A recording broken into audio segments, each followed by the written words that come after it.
Assalamualaikum warahmatullahi wabarakatuh. Perkenalkan, nama saya Aderla Novia Andini dari kelas 11 IPS 1. Saya sekolah di SMA Negeri 1 Glenmore. Di sini saya akan menjelaskan tentang dampak positif dan negatif Indonesia sebagai negara maritim. Nah, yang pertama, dampak positifnya yaitu dapat meningkatkan daya tarik wisatawan akan keindahan bawah laut. Di sini, wisatawan asing akan datang ke Indonesia dengan tujuan ingin melihat keindahan bawah laut yang ada di Indonesia ini. Nah, dari situ, ketika wisatawan asing banyak yang datang ke Indonesia untuk melihatnya, devisa negara akan bertambah. Dan disitulah dampak positif Indonesia sebagai negara maritim, karena keuangan negara bisa menjadi lebih besar. Yang kedua yaitu dapat meningkatkan lapangan pekerjaan, terutama untuk para nelayan. Nah, di Indonesia ini kan banyak sekali pengangguran, apalagi orang yang tinggal di daerah pesisir atau pantai lautan.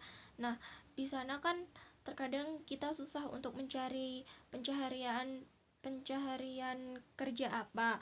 Nah, jadi ketika ada laut yang masih terjaga kelestariannya, ikan-ikannya masih banyak dan terumbu karangnya masih terjaga. Nah, disitulah para nelayan ini bisa bekerja untuk memenuhi kebutuhan sehari-harinya.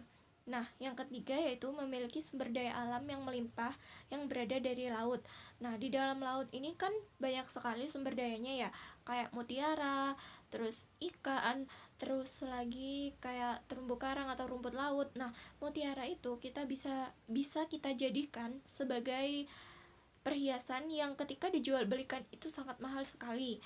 Nah, terus kalau misal ikan itu kita bisa mengolahnya menjadi ikan bakar, apapun pengolahan masakannya yang bisa menghasilkan uang. Nah, terus yang ketiga itu kayak rumput laut. Rumput laut itu kan bisa kita olah dengan cara kayak bikin nori gitu kan.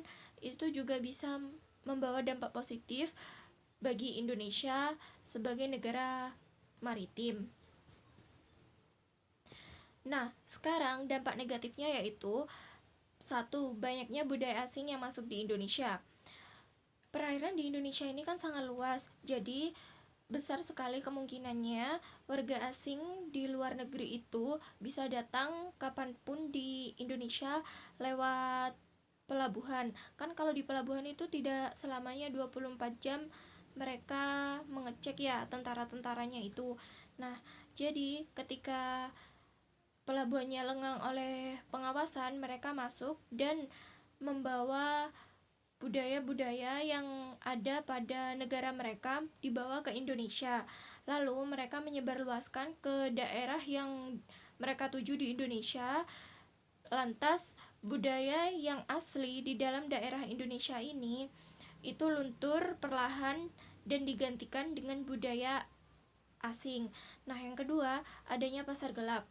Nah, ketika wisatawan asing ini datang ke Indonesia, begitu di pelabuhan itu yang saya katakan tadi tidak selalu dijaga ketat, nah itu kan bisa menjadi peluang untuk mereka masuk dengan membawa kayak misal penjualan-penjualan terlarang dibawa ke Indonesia untuk diperjualbelikan lagi, misalnya kayak sabu-sabu, terus kayak pakaian adat daerah di sana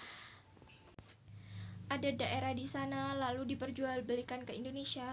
Nah, dari situlah dampak negatif yang terjadi di Indonesia, di negara kita dengan menjadi negara maritim. Nah, yang ketiga adanya illegal fishing.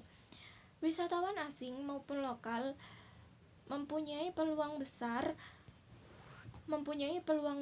tentang adanya illegal fishing ini, karena ketika penjagaannya tidak terlalu ketat, mereka akan menyelinap untuk menangkap ikan-ikan di dalam laut ini ataupun terumbu karang ini dengan seperti pukat harimau yang bahkan merusak ikan-ikan kecil yang ingin berkembang menjadi mati. Nah, disitulah dampak negatif bagi Indonesia menjadi negara maritim.